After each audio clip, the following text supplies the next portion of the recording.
chance to take the lead, and look who has the ball. With half a minute to play, Bryant for the lead. Yes!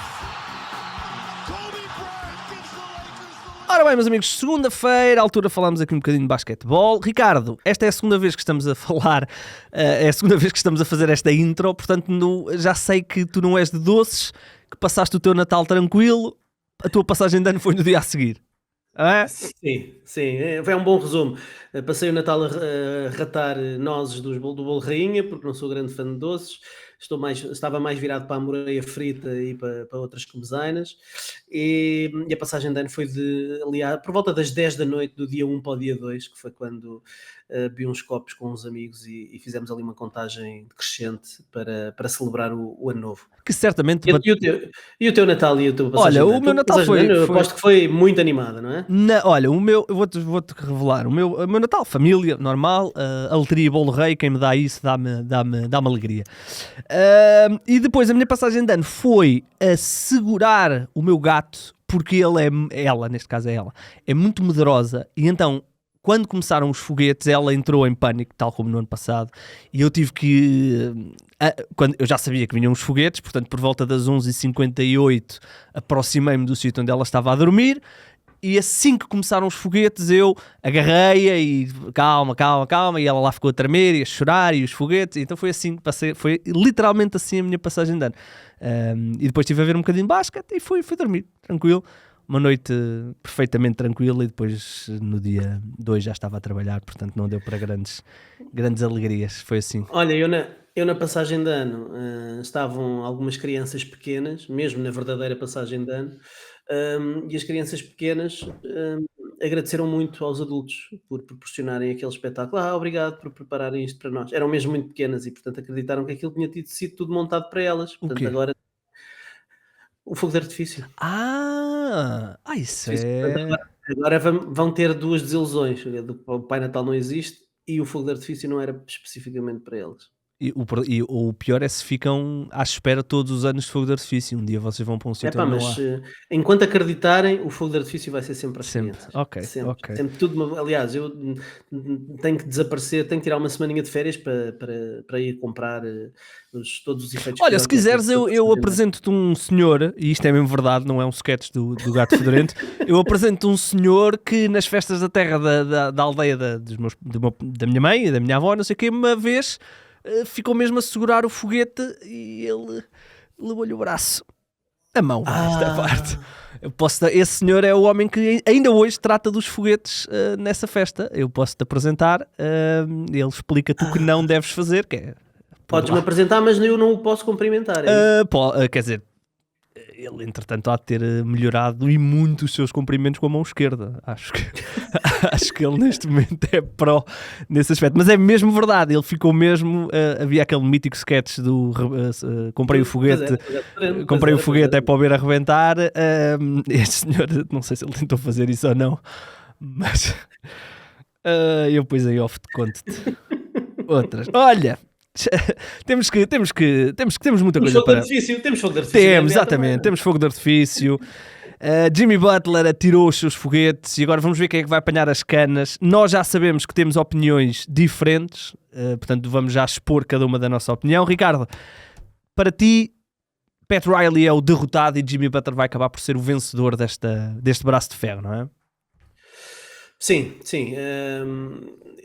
Para mim, Pat Riley é claramente um derrotado desta novela. Parece-me que a hit culture acabou por se esvair em pó, por se desaparecer em pó às mãos do Jimmy Butler. Durou apenas 8 dias a hit culture, portanto, aquela cultura, aquela ideia de cultura da organização, de que ninguém está acima da organização, de que têm todos remar no mesmo sentido, acabou por desaparecer com aquilo que aconteceu nos últimos dias. E porquê? Porque o Pat Riley, que tem a alcunha de Godfather da NBA e é conhecido por ser implacável, acabou por se vergar à vontade do Jimmy Butler. A 26 de dezembro, logo a seguir ao Natal, veio a público garantir que os Miami Heat não iam trocar Jimmy Butler. E a 3 de janeiro, portanto, precisamente 8 dias depois, acabou por a equipa de Miami anunciar que não iam enfim, suspenderam o Jimmy por 7 jogos e não iam continuar a sustentar o que estava a acontecer e estavam disponíveis para ouvir trocas. Na minha perspectiva, isto representa uma derrota para o Pat Riley, porque se a primeira mensagem que ele colocou cá fora era uma tentativa de alavancar ali um bocadinho o valor de mercado do Jimmy, em 8 dias, o dar o dito por não dito, mesmo que nós percebamos que possa ter sido uma jogada de bastidores para tentar manter o valor dele de mercado alto, não fica bem, num espaço de uma semana, dizer uma coisa e o seu contrário. Portanto, acho que é aqui uma derrota para o Pat Riley, para a organização. O Jimmy acabará por sair, se agora, se no verão, se daqui a 1 ano e meio, logo se verá. Mas acredito que, na minha opinião, isto foi uma derrota para o Pat Riley. Sim, que ele vai sair, não me parece que esteja em questão. E por isso é que eu acho que Jimmy Butler fica a perder, ou vai perder este braço de ferro, porque apesar de os IT terem realmente feito esse anúncio, que estão dispostos a começar a ouvir negociações, eu ficaria muito surpreso se isso fosse verdade, se eles neste momento estivessem realmente a ouvir propostas, porque para os IT só há um cenário positivo, que é o Jimmy Butler sair no verão, seja como free agent, seja num sign and trade. Para os IT, a não ser que eu coloquei aqui este exemplo, a não ser que os Rockets chegassem agora aqui e dissessem, ok, nós damos-vos o Van Vliet e o Amen Thompson, a não ser que aparecesse um jogador desse género, os Heat não vão fazer nenhuma troca. Os Heat não vão trocar o Jimmy Butler num pacote para receberem o Kuminga para terem que lhe pagar daqui a 2 meses. Os Heat não vão fazer um negócio para ter o Bradley Beal, não vão fazer esses negócios. Para os Heat, o que lhes interessa neste momento, agora que esta era Jimmy Butler não é oficialmente encerrada, mas está a caminhar para estar encerrada, os Heat querem entrar aqui num retooling, não é num rebuilding, é num retooling. Sim, eles não são adeptos de reconstrução. Exatamente. Total, o Pat Riley diz isso várias vezes em público, que quer a equipa sempre competitiva por títulos, e isso temos que dar uma palmatória, porque tem sido isso que tem acontecido nos anos na vigência do Pat Riley. Mas achas que aquele pacote de Memphis, por exemplo, se concretizar uma proposta de Memphis... Pois, tu falaste da questão de Memphis por Desmond Bane, não é? Eu acho... Não, mas mesmo pelo Marcus Smart, o Brandon Clark... virar o Jimmy Butler, e já não vou falar depois do salary fillers como o Luke Kennard e eventualmente o John Conchar, mas se virares o Jimmy Butler por um pacote que inclua Marcus Smart e Brandon Clark, dás um jogador que acrescenta defesa no Marcus Smart, enfim, estando saudável, obviamente, dás um bom posto suplente ali para o Bam Adebayo, tendo em conta que o Jimmy já há muitos anos não faz mais do que 65 jogos na liga. Virar isso por 2 jogadores que podem verdadeiramente fazer parte da rotação, eu acho que é um retooling, como estavas a dizer. Eu acho que os Heat não olham para os jogadores que tenham um contrato em 2026, e o Marcus Smart tem contrato até 2026, ou seja, tem este e mais um ano, e o Brandon Clark tem ainda, depois deste ano, 2 anos. Eu acho que os Heat estão aqui com uma oportunidade muito interessante de abrirem aqui um espaço, e Miami, e tu sabes perfeitamente isto que eu te vou dizer, Miami é um destino dos mais atrativos, se não o mais atrativo para free agents, não é? É verdade que este ano não há grandes free agents. Só o Jimmy Butler é que não é feliz em Miami. Exatamente, só o Jimmy Butler. Os Heat já conseguiram LeBron e jogadores desse género, inclusive o Jimmy Butler. Olha, mas eu vou dizer, portanto, eu acho que esse pacote seria, dependendo também das compensações de piques, acho que seria improvável. Não sei, vamos ver. Eu acho que o cenário que, na minha opinião, poderia estar aqui mais interessante era Houston, não este ano, mas no verão, utilizando o contrato do Fred VanVleet, que tem uma team option para o próximo ano. Aí poderá haver qualquer coisa, mas não acredito que os Rockets estejam dispostos a colocar quem quer que seja no negócio, e quando eu falo de quem quer que seja é os Eason, se bem que o Eason já está outra vez lixado daquela perna, mas sinceramente não vejo isso como possibilidade, para já, depois no verão logo se vê.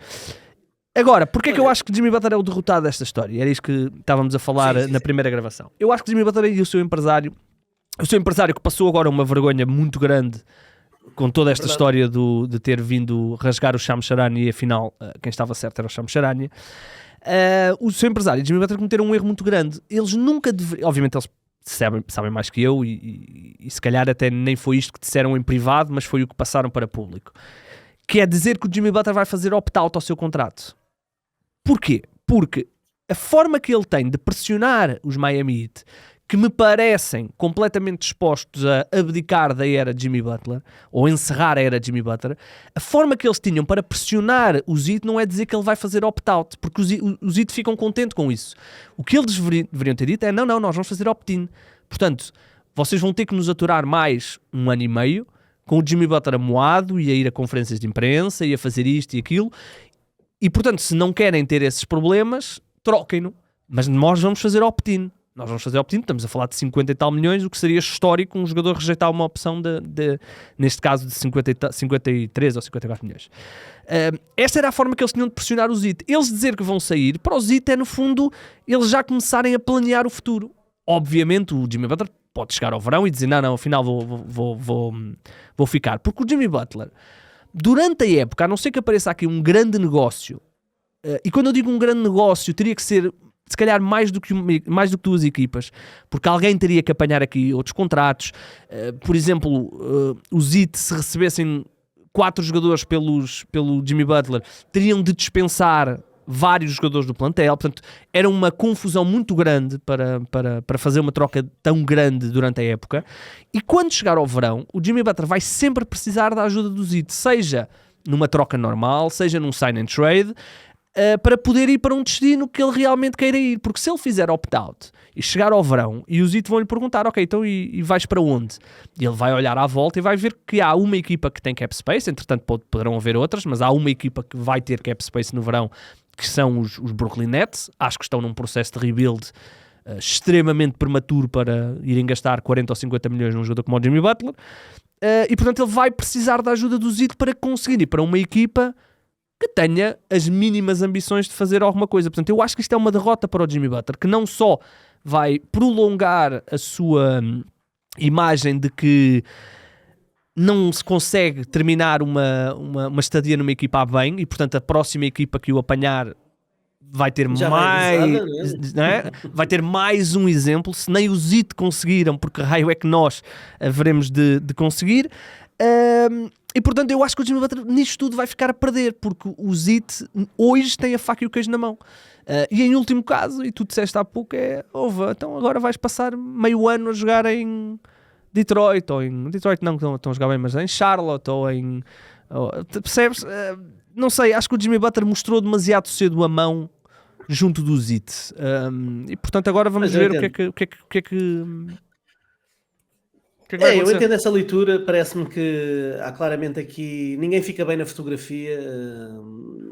Acho que os egos, tanto do Jimmy Butler como do Pat Riley, acabaram por se sobrepor a tudo o resto e portanto acabaram por ser as emoções a levar a melhor sobre a razão num mundo em que o negócio e a parte racional é tão importante. E portanto parece-me que sim, que há aqui baixas dos dois lados, ficam ambos os lados meio chamuscados. Deixa-me dizer-te que estou curioso para perceber se não haverá aqui alguém que pode sair também com a imagem um bocadinho chamuscada daqui a uns dias, que é alguém absolutamente impoluto e para mim o melhor treinador da NBA, que é o Sr. Erik Spoelstra. E porquê? Porque os Miami Heat suspenderam o Jimmy Butler durante 7 jogos. 7 jogos porque eles vão iniciar, tiveram este último jogo com os Utah Jazz em casa, perderam por 36, e agora vão iniciar 6 jogos, uma road trip de 6 jogos, e por isso esta suspensão de 7 jogos para ele, enfim, acho que ninguém acredita que a sua situação fique resolvida durante estes próximos 11 ou 12 dias, que é quando dura esta road trip de 6 jogos, que eles vão a Sacramento, Golden State, Utah, Portland, e fazer os 2 jogos em Los Angeles, com as 2 equipas de LA, e depois voltam só no dia 17, é que voltam a jogar em casa frente aos Denver Nuggets. O Jimmy não vai, portanto isso não será um problema para o Erik Spoelstra agora. Agora, quando eles voltarem, o Jimmy Butler poderá estar disponível. Ele já disse que não ia esquivar-se das atividades da equipa e, portanto, estaria disponível para estar com a equipa. O que me parece é que, quer pelas palavras, quer pelas ações, o Jimmy Butler já se retirou completamente das atividades da equipa, sobretudo dentro de campo, quando é a altura de jogar. Eu acho que isso não cai bem no meio dos jogadores. Eu, se fosse o Tyler Hero ou o Bam Adebayo, por mais amigo que fosse do Jimmy Butler, querendo eu ganhar, querendo eu ser campeão pela equipa onde estou, querendo eu o melhor para a minha equipa, quando vês um jogador que se põe à margem, que quer claramente sair, provavelmente já lhes disse que quer sair, que não se está a esforçar quando está dentro de campo e, portanto, ao não se esforçar, está a aumentar as hipóteses da equipa ser derrotada e ter piores resultados.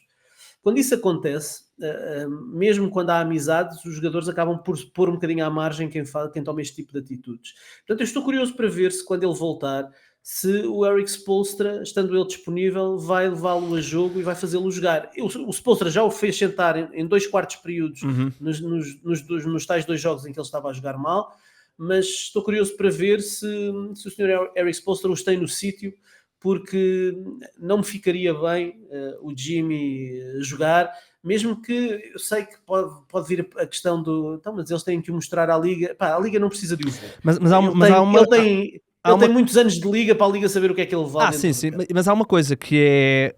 Nós já tivemos exemplos semelhantes, por exemplo, o Anthony Davis no último ano de Pelicans fez mais, não foi bem isto, mas fez algo parecido, só que nessa altura não havia uma coisa que há agora, que é a Player Participation Policy. Neste momento, as equipas não podem, salvo absolutas exceções, como é este caso, onde ele é suspenso, as equipas não podem simplesmente não pôr um jogador a jogar, nomeadamente um All-Star. Pode, um treinador pode. Não, se exato. O treinador achar que ele não merece, não tem que jogar. Era aí que eu ia chegar. Exatamente. DNP, Coach's Decision. Exatamente. Essa é a solução. Ou seja, é mais pressão ainda para o Spoelstra, porque eles não vão poder metê-lo como rest ou away from the team, como por exemplo... Não. Ele vai ter que estar disponível. Sim, para mim a coragem do Spoelstra é tê-lo disponível e não o meter a jogar. Isso é que é revelador da coragem do Spoelstra. Agora vamos ver como é que eles vão gerir esta situação. Eu acho que é muito improvável que ele volte a vestir a camisola do Zit, mas vamos ver o que é que vai acontecer. Olha, e já agora, já para brincarmos aqui um bocadinho, já deste aí o exemplo Denver, sabes, tens mais algum? Eu tenho aqui um que eu fazia, opa, eu atacava. Mas que é trocas? Trocas. Queres ouvir a minha enquanto pensas na tua? Não há muita margem, mas sim, faz. Eu não fiz contas, eu não fiz contas, não vi se era possível não, mas eu tentava convencer o Zit de que o DeMar DeRozan, pá, ainda era um gajo que podia ajudar, um estilo de jogo semelhante ao Jimmy Butler. Eu ia buscar o Jimmy Butler, se fosse Sacramento, com a esperança de que ele depois fizesse opt-out e via-me livre já dos 3 anos de contrato do DeMar DeRozan. E metia aí mais alguém para bater certo e dizia, pá, o gajo ainda é bom, o gajo ainda é bom. O gajo ainda é bom. É verdade que tivemos de despedir um treinador e não sei o quê, mas o gajo ainda é bom. Era o que eu fazia, pá. Se fosse ao Sacramento Kings, eu estava já com o telefone a tentar ver se conseguia, ver se colava. O que é que achas? Pois, trocavas Jimmy Butler por DeMar DeRozan? Coitado. Olha, eu acho que ninguém faria esta troca, mas não ninguém, quer dizer, eu acho que Miami não faria esta troca. Aliás, eu acho que alguém fazer esta troca seria Miami, do outro lado é que não, mas vou-te deixar aqui uma ideia. Reunir o Jimmy com o Joel Embiid em Filadélfia. É lá. Por Paul George e Alec Burks. Aí, como caraças, logo o Paul George. É Paul lá. George, Paul George não, tem estado lesionado, muito lesionado.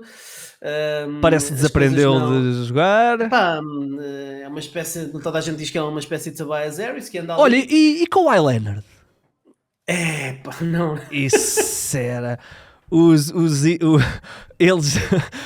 os Clippers iam, pá, já chega. Por favor, já chega. E iam buscar o Jimmy Butler, hein? Não era mau. Não sei. Não era mau. Não sei. Olha, sim.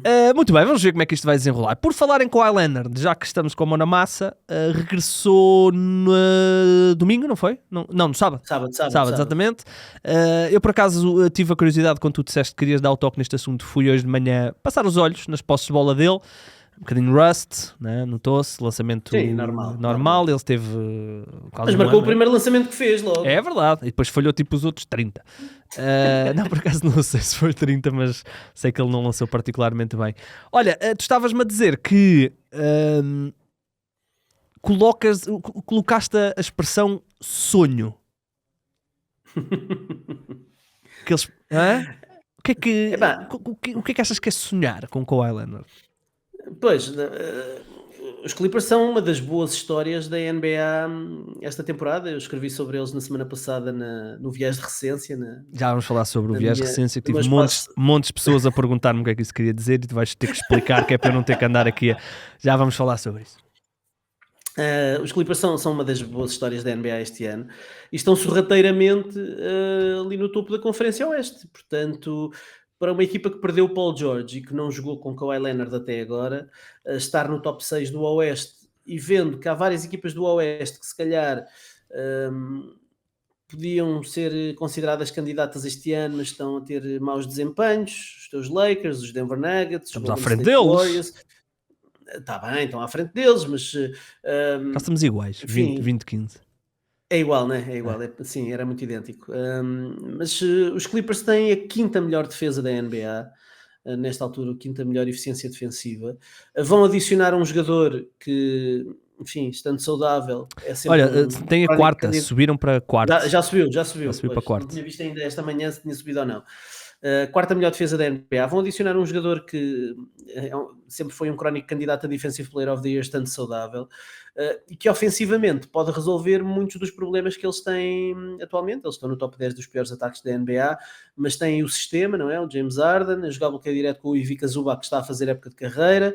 Tem o Norman Powell a fazer época de carreira, se calhar a sonhar com uma presença no All-Star. E portanto, muito mérito para Harden, Powell, Zubac por aguentarem o barco dos Clippers no ataque. Muito mérito para o Tyronn Lue pelo que montou em termos defensivos com as peças que tem. Adicionaram ali muitos wings interessantes, não é? E que dão uma ajuda, para além do Chris Dunn base, depois tem o Derrick Jones que foram sacar a Dallas, tem o Batum, tem ali peças muito, muito interessantes, jogadores que podem jogar em playoffs, claramente.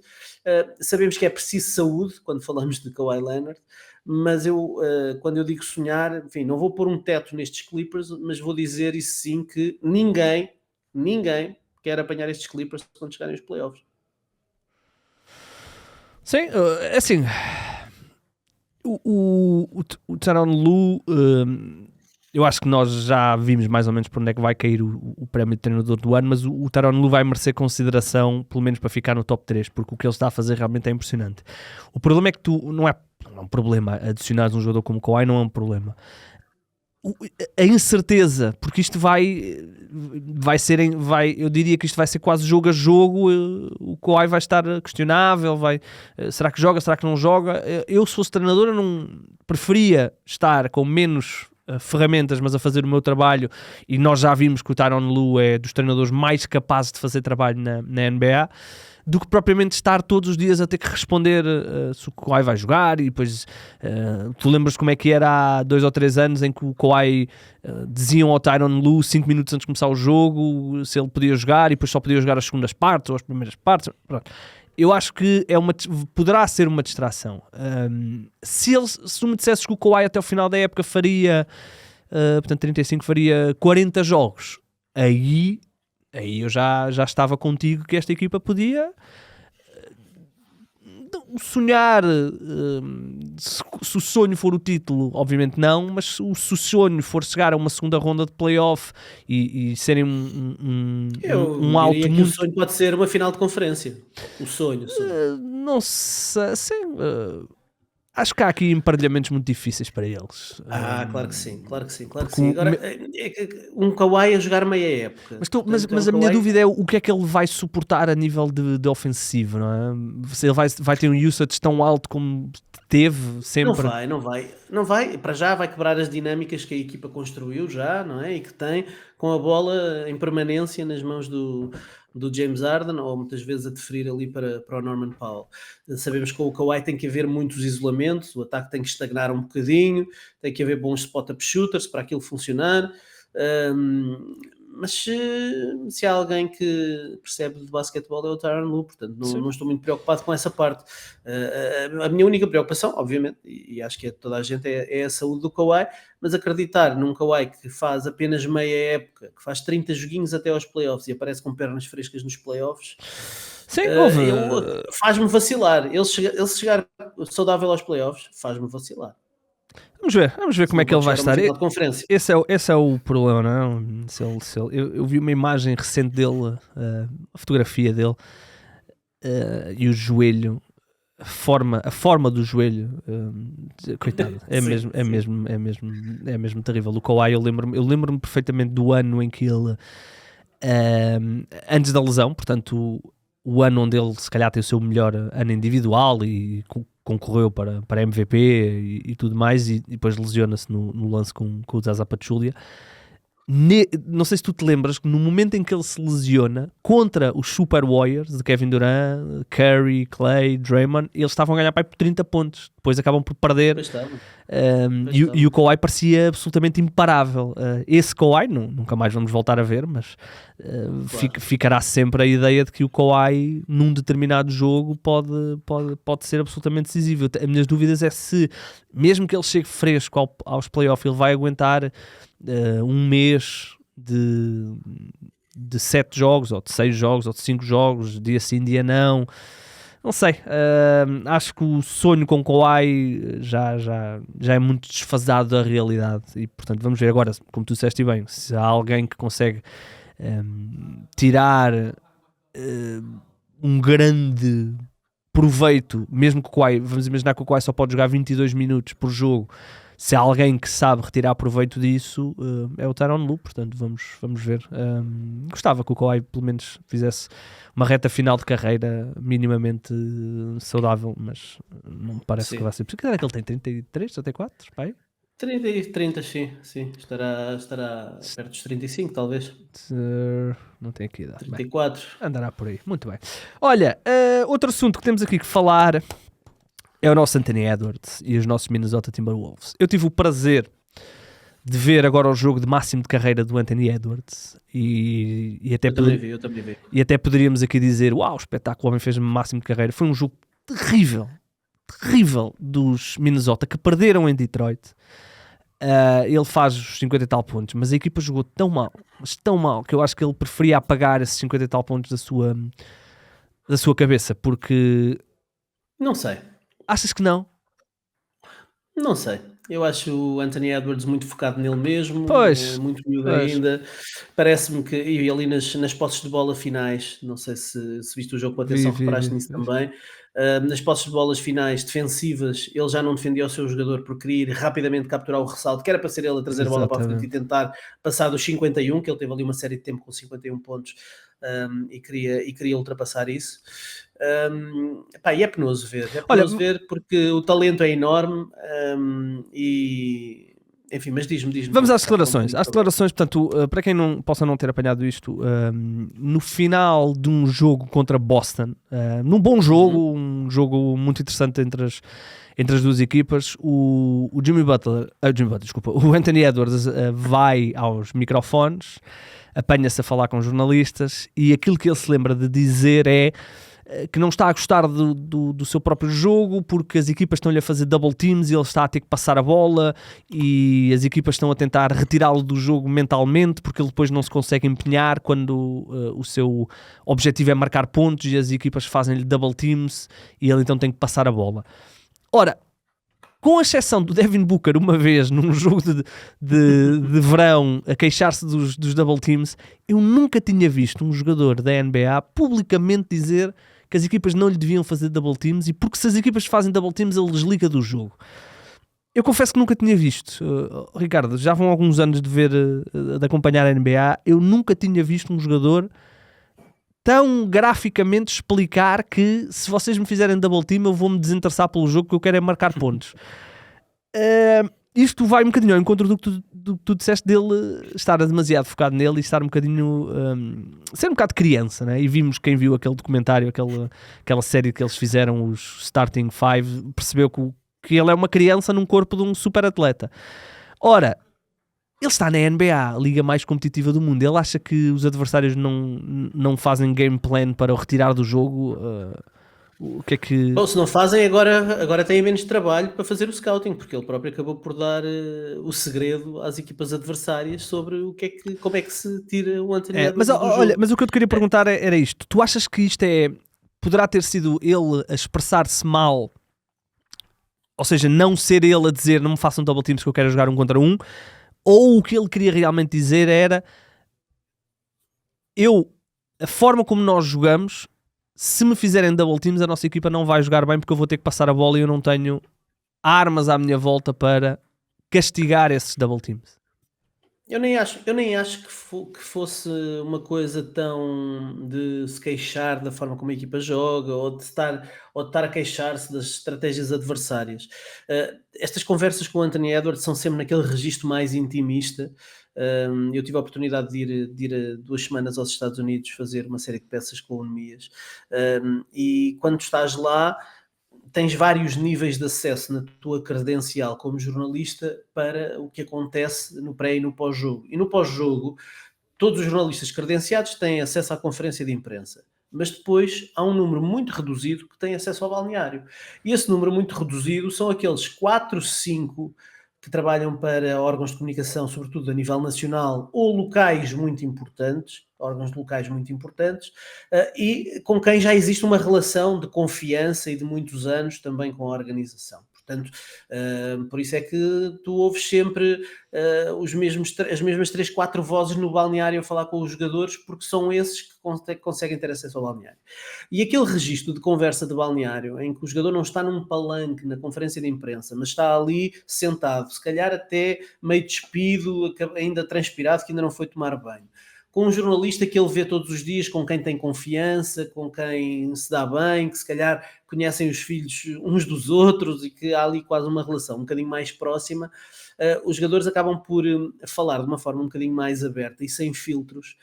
E esse tem sido o problema do Anthony Edwards, porque ele sempre falou sem filtros. E nessas entrevistas ou nessas conversas mais cândidas, mais tranquilas com os jornalistas com quem há mais confiança, ele acaba por falar de uma forma tão desapegada e tão livre de qualquer tipo de amarras comunicacionais, ou seja, do que for, que acaba por vezes por dizer coisas que depois, numa segunda leitura ou vistas de fora, pode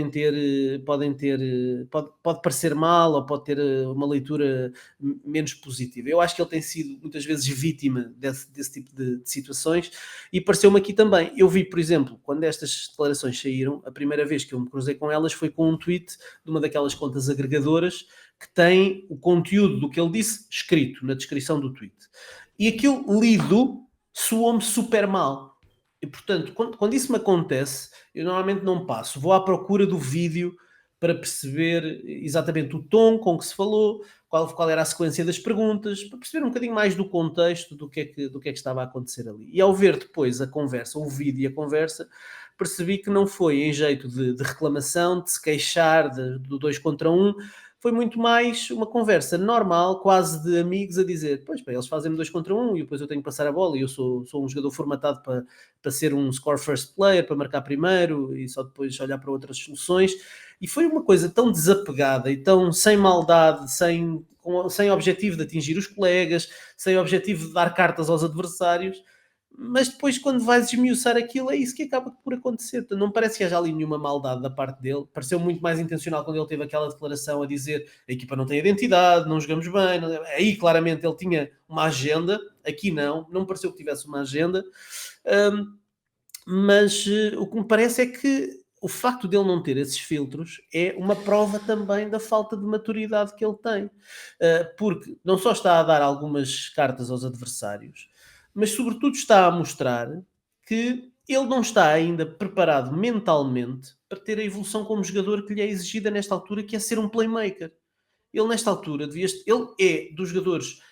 Bom, podemos falar de outra questão, que é a forma como ele este ano não está a ser tão agressivo a atacar o cesto e está a atirar e a lançar de 3 sucessivamente. A pressão que ele colocava no ar com as suas penetrações e os ataques ao cesto era uma arma enorme para os Minnesota Timberwolves.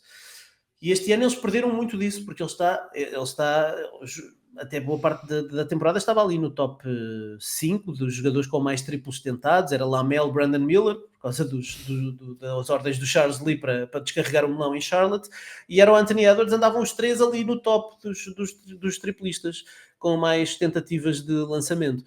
E o que me parece é que, em primeiro lugar, tem que haver aqui um melhor equilíbrio entre o atacar o cesto e colocar pressão no ar, porque é importante, porque parece muitas vezes que ele abdica disso. e é importante que ele mantenha esse seu registro, mas a grande evolução do Anthony Edwards terá que passar pela sua capacidade de tomar decisão, a passar a bola e a servir os colegas, porque a sua gravidade e a atenção que ele gera e os 2 contra 1 que ele leva vão fazer que esteja alguém disponível. Mas, Ricardo, há uma coisa que eu acho que eu acho que, apesar de eu concordar contigo, eu também fui ver o vídeo, apesar de eu concordar contigo, que eu acho que ele estava a ser um bocadinho mais a desabafar com alguém que ele conhecia do que propriamente a criticar, eu acho que ele tinha alguma agenda em voltar a mostrar que a identidade da equipa é ele a lançar 3 pontos e o Julius Randle a fazer as coisas do Julius Randle, e quando há uma disrupção disso, quando as defesas não permitem isso, e os Celtics, vimos isso ainda agora contra os Oklahoma City Thunder, planeiam muito bem os jogos, quando isso acontece a equipa depois não tem soluções, porque no ano passado é verdade que se calhar ainda não havia uma noção tão grande daquilo que podia fazer o Anthony Edwards a nível ofensivo.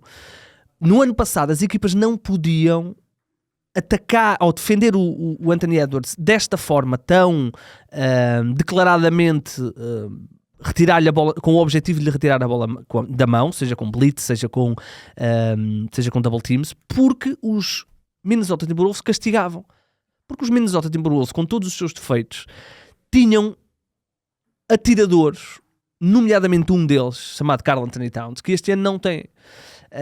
E portanto a gravidade que o Anthony Edwards continua a ter depois não é aproveitada, porque se tu olhares para o 5 inicial, tu tens obviamente o Rudy Gobert, é o que é, estamos a ter o Mike Conley, que eu diria que está a caminhar a passos largos para o final da sua carreira, temos um Jaden McDaniels que teima em não estabilizar a sua eficácia, ou tem jogos onde lança ok, tem jogos onde lança muito mal, tem jogos onde lança mal, não, está a tardar a evoluir ofensivamente.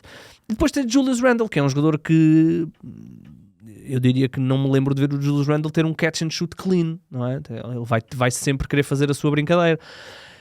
E portanto eu acho que isto é também um comentário, ou pelo menos mais uma menção dele a, ok, esta equipa não está preparada para eu não conseguir jogar 1 contra 1 sempre. Estamos a falar de uma equipa que no ano passado eles foram a melhor defesa, com um defensive rating de 108.4, eles lideraram quase o ano todo.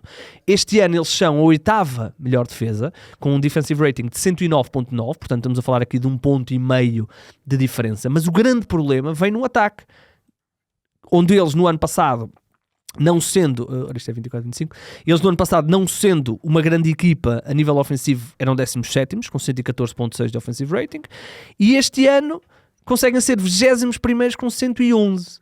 Ou seja, é uma diferença muito grande a nível ofensivo. E está tudo associado, ou não está só tudo associado, mas há aqui uma grande associação que tem que ser feita, que é a troca que aconteceu no verão. E eu acho que o Anthony Edwards se rapidamente perdeu o deslumbramento da troca e de adicionarmos o Julius Randle e o Dante DiVincenzo, e percebeu que com todos os seus defeitos o Karl Anthony Towns, a nível de gravidade que o Karl Anthony Towns obrigava as defesas a ter, está a prejudicar muito, porque esta questão ele neste momento está com 9.9 lançamentos, ele chegou a estar na casa dos 12 lançamentos de 3 pontos por jogo, agora está com 9.9, que é um aumento de 3 lançamentos de 3 pontos em relação ao ano passado. Estes 3 lançamentos de 3 pontos, muitos deles acontecem porque ele olha para debaixo do cesto e vê se calhar 3 defesas, 4 defesas, quando no ano passado se calhar havia menos. Se calhar ele tinha uma visão mais clara do cesto no ano passado, e este ano não tem. Porquê? Porque os defesas podem estar 1,5 passo mais longe do Julius Randle do que estavam do Karl Anthony Towns. Se calhar eles estavam com 1 passo de distância do Jaden McDaniel, se calhar agora já tem também 1,5 passo.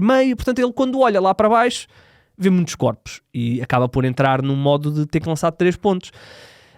Portanto, eu acho que pode também ter havido aqui uma menção dele dizer, ok, isto realmente não está a funcionar, eu já disse isto há uns tempos e agora quero que vocês percebam que se eu não lançar muitas vezes nós não conseguimos. Sim, é possível. Eu acho que acaba por tudo ir ao encontro de uma conversa que tivemos no início da época, que tem a ver com a consequência da troca do Karl Anthony Towns pelo Julius Randle. e o impacto que isso teve na construção do plantel dos Timberwolves.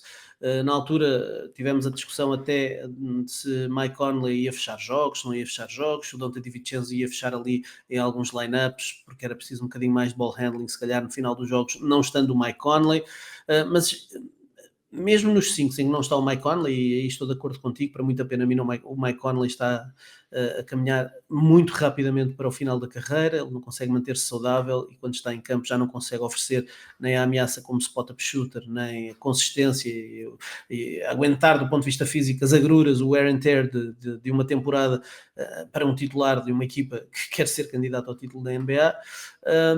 Mas o que me parece é que a equipa precisa que o Anthony Edwards se transforme em qualquer coisa parecido com um playmaker. Eu não estou a dizer que ele tem que jogar bloqueio direto 30 vezes por jogo e fazer 10 assistências por partida. Não tem. Mas eu estava aqui, enquanto estavas a falar, estava aqui a pesquisar quando é que foi, que é uma coisa que eu não me lembro de nunca ter visto na carreira do Anthony Edwards. Tu lembras de algum alley-oop do Anthony Edwards para o Rudy Gobert? Eu lembro-me de zero. Não me lembro de nenhum. Eu estava aqui a ver a ligação Anthony Edwards, Rudy Gobert, e já vou no dia e já vou tão para trás, já andei 2 meses para trás e não encontro uma assistência do Anthony Edwards para o Rudy Gobert, só encontro assistências do Gobert para o Anthony Edwards, não encontro assistências do Edwards para o Gobert. E um jogador que tem um poste daqueles que dá excelentes bloqueios, excelentes screen assists para se libertar, e eu sei que ele, por estar formatado para ser um marcador de pontos, vai muito à procura dos seus próprios lançamentos primeiro. Mas depois não haver um vislumbre de uma ameaça, de um alley-oop, de servir o Gobert, de colocar a bola, de agradecer ao Gobert, fazendo-lhe a gentileza, de vez em quando dar-lhe ali um passe. Não há, ele não olha, mas a questão é, ele não olha nem para isso, mas também não olha para os atiradores. O passe para ele, por norma, é uma consequência do que estavas a dizer, da defesa lhe retirar a opção dele marcar. Isso é o passe para ele. O passe para ele é uma consequência, não é uma ação natural. E eu vi no jogo até com os Boston Celtics, depois eu estive a fazer a análise vídeo desse jogo por causa das ações do Nemias, e há ali uma situação em que o Anthony Edwards ataca o lado esquerdo do campo, o canto do lado esquerdo, faz uma penetração pelo lado esquerdo, e leva de imediato um 2 contra 1 do Derrick White e do Jrue Holiday. E de repente a equipa dos Celtics entra toda em rotação defensiva porque estavam 2 contra 1 no Anthony Edwards. E foi precisamente o Nemias que ficou do lado contrário para 2 jogadores. E os 2 jogadores eram o Jaden McDaniels e o Donte DiVincenzo. 2 bons atiradores que estavam bem espaçados nos 3 pontos.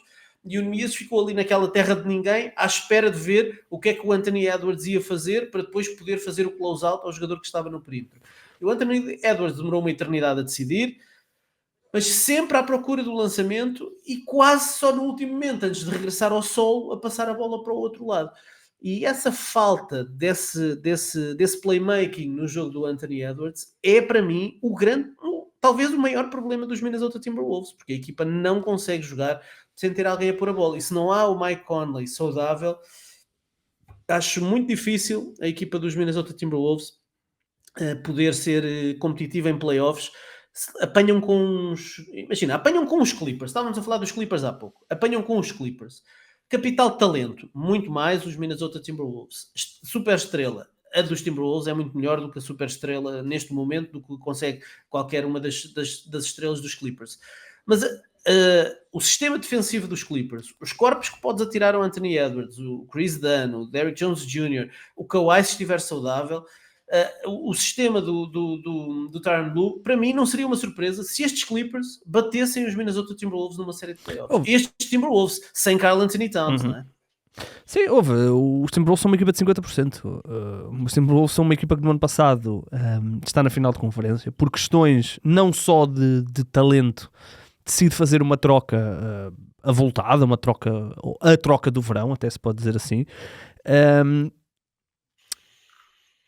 ignorando alguns sinais de alarme que o Julius Randle provoca com o seu estilo de jogo, e de repente olham à sua volta e estão no 10º lugar da conferência, estão com um dos piores ataques na NBA e estão poucos meses de provavelmente terem de tomar outra grande decisão, que é a questão do Julius Randle, E se o Julius Randle sair, seja num sign and trade, seja simplesmente em sair como free agent, esta é a equipa que eles vão ter, porque não há o Rudy Gobert e o Anthony Edwards entre os dois comem uma grande parte do cap. Portanto, esta equipa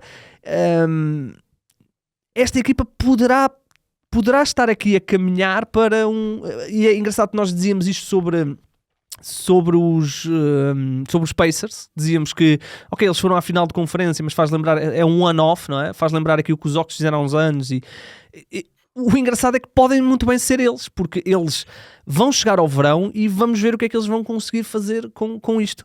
E temo, porque acho que obviamente terá parte da culpa, mas é o elo mais fraco, que Chris Finch possa ser um sacrificado desta situação.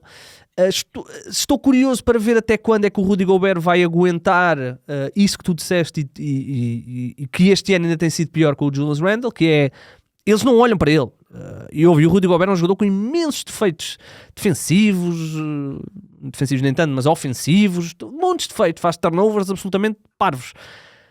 Mas debaixo do cesto é só esticar a mão, não é? Portanto, estou curioso para ver se esta equipa não corre aqui num risco de entrar num processo de implosão, porque depois Mike Conley, já fizeste-lhe o retrato, portanto não há propriamente um substituto planeado para Mike Conley, a nível de como o Mike Conley joga. Há mais um marcador de pontos que é o Rob Dillingham. Tenho medo que possa haver aqui uma situação mais grave, e tem um bocadinho a ver com isso, porque o Anthony Edwards é uma brilhante superestrela e acho que a liga adoraria que o Anthony Edwards pudesse ser a cara, porque o estilo de jogo dele é atrativo. Mas e se calhar... E nota-se como estão a tentar moldá-lo, a forma como ele fala em público, a quantidade de dinheiro que ele está a gastar em multas, cada vez maiores, por dizer parvoíces e asneiras nas flash interviews e nas conferências de imprensa, é de alguém que quer muito... É como os flippers, não é? Estás a dar um toquezinho deste lado, dás um toquezinho daquele, que é para ele entrar no carril que tu queres. Mas, por exemplo, em comparação com o Jason Tatum, que se calhar individualmente tem mais ou menos o mesmo talento do Anthony Edwards, mas em comparação ao Jason Tatum de hoje, aquilo que ele já consegue fazer de playmaking, de tomar decisões nos momentos em que não pode procurar o seu lançamento, está léguas à frente. Eu acho que o Anthony Edwards devia olhar para o Jason Tatum e ver ali um exemplo de um jogador que tem um talento individual. Ele seria capaz de marcar 35 pontos por jogo, poderia atacar o cesto sempre que quisesse, mas percebeu que nessa não é a fórmula de ganhar. E o Anthony Edwards acho que ainda está a léguas de tomar esse tipo de decisões. E eu não sei se alguma vez vai tomar, porque disseste aí uma coisa muito interessante e isto tocou-me logo aqui uns chininhos no cérebro. Tu disseste que o Anthony Edwards devia pôr os olhos no Jason Tatum e perceber a evolução que ele teve para se tornar um playmaker, e hoje é um playmaker muito bom, tendo em conta as ferramentas que tem, muito bom. Ainda há dias a NBA publicou um vídeo de LeBron James, Kevin Durant e Steph Curry, quando estavam em Paris nos Jogos Olímpicos, a conversarem um bocadinho sobre as suas carreiras e o seu legado, uma vez que estão os três a chegar ao final das suas carreiras. E foi muito interessante. Uma das perguntas que lhes fizeram foi: o que é que vocês roubavam ao jogo de um dos outros? E foi interessante porque o LeBron James disse logo: aquele pull-up, easy pull-up para a esquerda do Kevin Durant, roubava-lhe isso do jogo dele, porque é imparável. O Kevin Durant disse que queria o quick release do Steph Curry, e o Steph disse que queria o basketball IQ do LeBron. Ou seja, são jogadores que olham para os outros, são os três maiores jogadores dos últimos 20 anos a passarem pela NBA, marcaram esta geração. E têm egos enormes, são super estrelas, acreditam que são os melhores jogadores do planeta. Eu não tenho dúvida que o Steph Curry acredita que é o melhor jogador do planeta, que o Kevin Durant acredita que é o melhor jogador do planeta, e o LeBron obviamente também.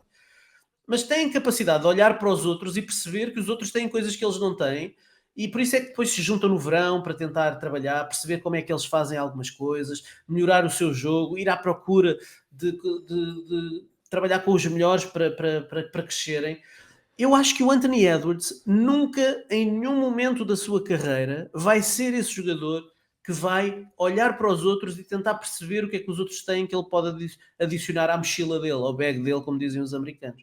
Eu acho que o Anthony Edwards tem um ego tão grande, é tão cheio dele e acha tanto que é imparável e que é o melhor sempre que está dentro do campo, e na maior parte das vezes que eu acho que ele depois não consegue ter essa distância e essa maturidade, e tenho dúvidas que alguma vez venha a ter. Ricardo, ele disse isso mesmo. Na seleção dos Estados Unidos perguntaram-lhe como é que era estar com estes jogadores, Kevin Durant, LeBron, Curry, e ele disse, não, eu considero-me o melhor jogador desta equipa. Eu sou o jogador número um. Eu sou número eles vão ter que se adaptar. Eles vão ter que se adaptar. Portanto, é uma pena, porque ele também não é novo, pode ser que Sim, é verdade. mude. Ele é muito novo e a idade muda as pessoas. Mas o perfil mental dele não é de alguém que muda assim tanto com a idade. Não me Vamos parece. Não estou a ver isso. Posso estar a ser aqui um velho do Restelo, mas não me parece. Temo pelo futuro dos Minnesota. Os Minnesota hoje são os 10º da conferência, um recorde de 50%. Estamos a falar de uma equipa que terminou o ano passado, mesmo com a derrota com Dallas na final de conferência, a querer mais e olhar para a final, porque mais do que a final de conferência, a seguir só dá a final, não é? Olha, muito bem, vamos avançar. Responde-me só isto. Dirias que a troca que eles fizeram e a mudança de pessoal, porque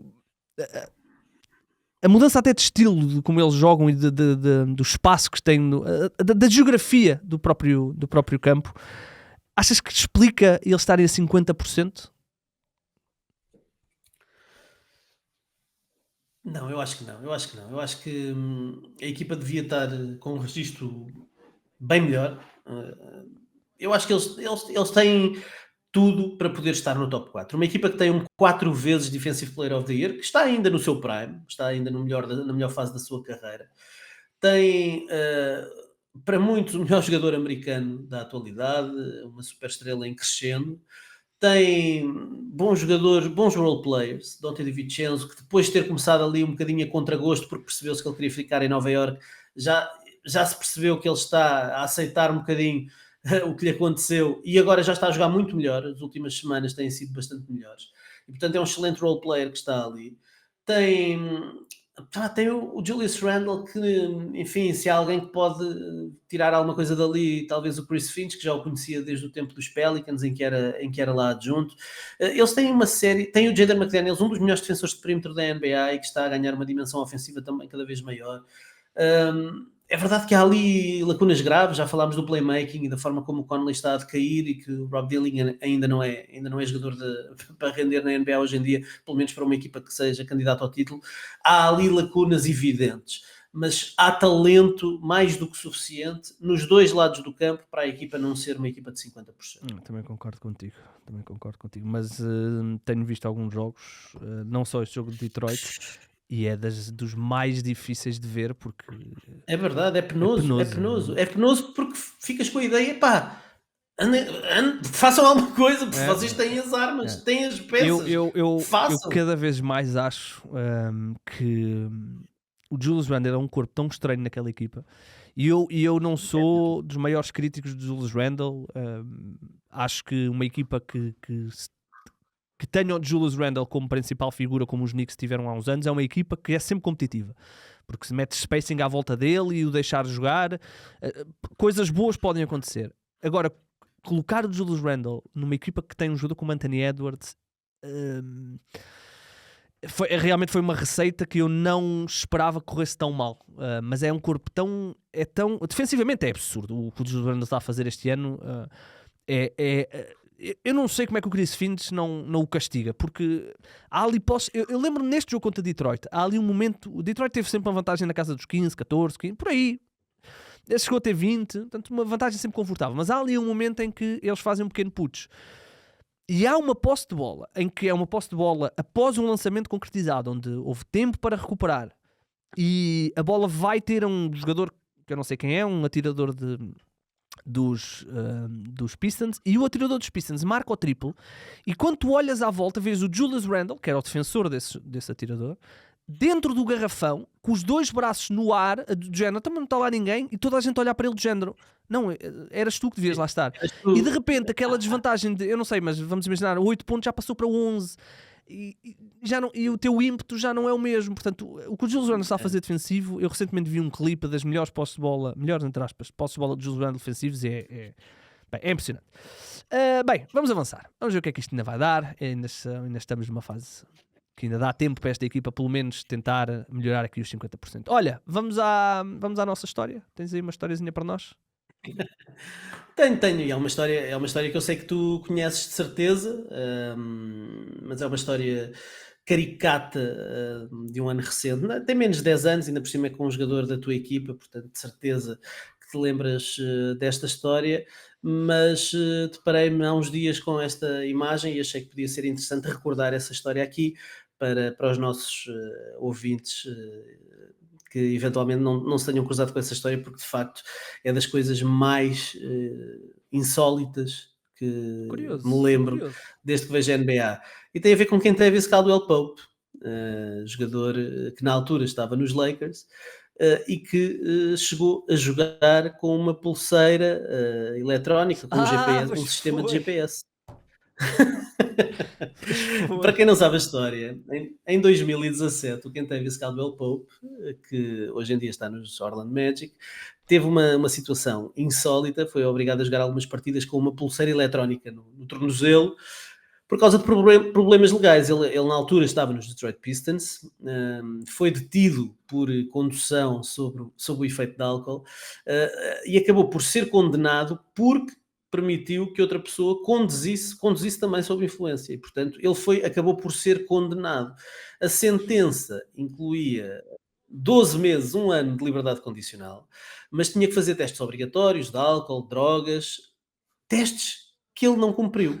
E portanto, como não cumpriu, levou uma pena de 25 dias de prisão. Ora, a sentença foi cumprida num centro de detenção na Califórnia. Na altura já ele, como jogador dos Lakers, tinha um programa de trabalho que lhe permitia participar nos treinos e nos jogos da equipa, desde que fossem jogados em casa, ou a jogar fora tinha que ser no estado da Califórnia. Ele estava impedido de sair do estado da Califórnia, tinha algumas restrições e, portanto, tinha uma pulseira no tornozelo com um sistema GPS e tinha essa proibição de sair do estado. Portanto, durante esse período, ele falhou vários jogos fora da Califórnia, tinha que realizar testes de alcoolemia após os jogos e após os treinos, sob risco de agravar a sua pena. E pronto, e mesmo assim, apesar desse caso insólito, acabou por ter um belo final na sua carreira pelos Lakers, foi campeão, e depois foi campeão outra vez dos Denver Nuggets, e portanto foi um episódio menos feliz do que teve esse Caldwell Pope, mas é engraçado porque de vez em quando partilham assim umas imagens nas redes sociais com a pulseirinha no pé. Confesso que já não me lembrava, confesso que já não me lembrava. É uma visão fora do comum. Meus amigos, é verdade, o homem teve essa fase. Olha, foi dos jogadores que mais pena me deu na altura, aquela troca absurda. Olha, para fecharmos, tu inauguraste no dia 1 um espaço de opinião aqui no 00 de basquetebol da NBA, e chamaste-lhe, portanto, só para dar às pessoas, todas as quartas-feiras o Ricardo vai ter um artigo de opinião onde ele vai olhar, não é, para a última semana, para a semana que passa, e vais destacar aqui alguns pontos, é isto? Sim, olhar para algumas coisas, enfim, se calhar podem não ser as grandes histórias da liga, podem ser assim algumas situações que passam um bocadinho pelos pingos da chuva, algum número fora do normal. Esta semana vou trazer um número interessante sobre os Cleveland Cavaliers, por exemplo. Algumas coisas que às vezes também passam debaixo dos holofotes, porque a liga tem tanta coisa a acontecer todos os dias que é normal algumas histórias ficarem assim meio perdidas, e então vai ser um espaço para trazer um bocadinho disso e falar um bocadinho sobre o que está a acontecer na liga. Muito bem. E chamei-lhe viés de recência. Tu não tens bem noção quantas pessoas é que me perguntaram o porquê de tu teres chamado viés de recência. Eu queria dar-te aqui um minutinho para explicares. Olha, viés de recência porquê? Viés de recência é a tradução literal da expressão recency bias, que é uma expressão que usamos muito quando vemos NBA, o recency bias dos Celtics faz-nos torcer um bocadinho o nariz porque eles não estão a jogar muito bem, perderam 6 dos últimos 13 jogos, foram agora amassados pelos Oklahoma City Thunder, portanto eu acho que eles não são candidatos ao título. Tenho certeza que isso não é recency bias, ou seja, isso não é aquela tendência mais de puxar pelo que aconteceu mais recentemente, o que está mais próximo, e a partir daí formar uma opinião. Isso é o recency bias, que é uma expressão que me lembro de ouvir desde sempre, quando acompanho a NBA. Todos os podcasts que eu sempre ouço, há sempre alguém que faz uma referência ao recency bias. E a gente passa a utilizar essas expressões. Ora, eu, há uns anos a esta parte, até porque prezo muito a língua portuguesa, tento sempre, ao máximo, evitar a utilização de anglicismos. E por isso é que muitas vezes, mesmo quando uso, por exemplo, digo pick and roll, mas depois digo logo a seguir bloqueio direto, porque não sabemos para quem é que estamos a falar. Podemos estar a falar para alguém que perceba ou que acompanha um bocadinho mais, mas podemos estar a falar para a minha avó, que não sabe o que é pick and roll ou não sabe sequer falar inglês, e portanto se eu disser bloqueio direto já é uma coisa que pode ser mais perceptível, ou depois explicar o que é. Portanto, sempre tive o hábito de tentar ao máximo evitar anglicismos e tentar, sempre que o utilizo, procurar uma tradução. E brinco muito, porque eu desde sempre gosto muito de brincar com traduções literais. Eu lembro-me, por exemplo, de ir a um bar aqui em Lisboa, quando era um jovem imberbe, e muitas vezes a banda que estava a tocar, depois fiz amizade com eles e às vezes convidava-me a ir para cima do palco. Eu não canto nada, absolutamente nada, mas para fazer um número que era eu cantar. Eles tocavam uma música conhecida qualquer, e eu tinha que cantar a música, que era em inglês, mas tinha que estar a traduzir no momento e cantá-la em português. E são momentos, enfim, de grande vergonha que guardo aqui num baú que está muito bem fechado. Há E vídeos sempre disso em gostei algum muito. sítio? Não. Se não há, não Ok. há. Portanto, o Sempre gostei YouTube, muito. se eu pesquisar Ricardo Brito Reis. Não Ok, há, não há. ok. Sempre gostei muito de traduções literais, porque acho que há uma grande comicidade escondida nas traduções literais. E nós, os clã, têm na sua música uma frase que é: as coisas em inglês ficam sempre bem. E é verdade, às vezes passamos a vida a cantar músicas em inglês, não sabemos o significado delas, e depois, se fores traduzir aquilo, tem o mesmo valor lírico do que muitas músicas que se calhar andaste a gozar porque são músicas pimba, ou são músicas com pouca literatura, que te faça, enfim, achar que aquilo é extraordinário ou interessante. E portanto eu gosto muito dessas traduções literais e habituei-me, a partir do momento em que comecei a fazer cada vez mais podcasts e falar mais de basquetebol, sempre que alguém está comigo e usa um anglicismo, eu brinco e faço traduções literais. A história do tem um cão dentro dele, não é? As a dog in him, que é uma expressão que eles usam muito. Tem um cão dentro dele, eu acho que é uma expressão deliciosa, ter um cão dentro de si. E faço muito isso. E o recency bias, estava à procura de um nome para esta rubrica e lembrei-me, uma expressão, tem que ser uma expressão de basquete. E montes de expressões, muitas expressões, experimentei, escrevi muitas coisas, escrevinhei, e de repente cruzei-me com qualquer coisa que falava de recency bias, e é uma expressão que eu tenho traduzido há uns anos a esta parte e que digo sempre: o viés de recência. Porque são duas palavras que tu não estás habituado a ouvir, o viés e a recência. Mas de facto, recency bias é viés de recência, que é uma expressão tão pouco comum, mas que está tão ligada ao basquete, e eu achei que fazia todo o sentido, porque tem tudo a ver comigo, tem tudo a ver com basquetebol. Muito bem, uma explicação aí toda pomposa. Olha, portanto, todas as quartas-feiras estará disponível, portanto, na próxima, já depois da manhã, já estará disponível. Quem está a ouvir à segunda, quem não está a ouvir é quarta-feira. Bem, vamos embora, Ricardão. Para quinta-feira fica já aqui a promessa que vamos olhar, eu e o Chico, até calha bem, olhar para o que está a acontecer de grandes jogos nesta fase. O Oklahoma City Thunder, o Ricardo fez há bocadinho menção a isto, venceram os Celtics num belíssimo jogo de basquetebol ontem no domingo. E na quarta-feira, portanto, na madrugada de quarta para quinta-feira, e até é uma hora bastante interessante, meia-noite, portanto, dentro do que poderia ser, é uma hora até bastante interessante, os Oklahoma City Thunder jogam em Cleveland. Portanto, estamos a falar de um jogo, tivemos ali uma espécie de possível final antecipada no domingo, podemos ter outra esta quarta-feira, portanto são jogos que vão merecer a nossa atenção na quinta, olhar um bocadinho para estas três grandes candidatas. Eu diria que hoje, Ricardo, são as três grandes candidatas, não é? Boston, Cleveland e OKC, olhar um bocadinho para o que elas estão a fazer, porque estão a jogar umas contra as outras e há muito interesse em retirar considerações sobre esses jogos. Ricardo, nós voltaremos na segunda, tu voltarás na quarta com o teu viés de recência, e se conseguirem fundar 3, já sabem, mandem-nos o vídeo. Lakers will get a chance to take the lead, and look who has the ball. With half a minute to play. Bryant for the lead. Yes!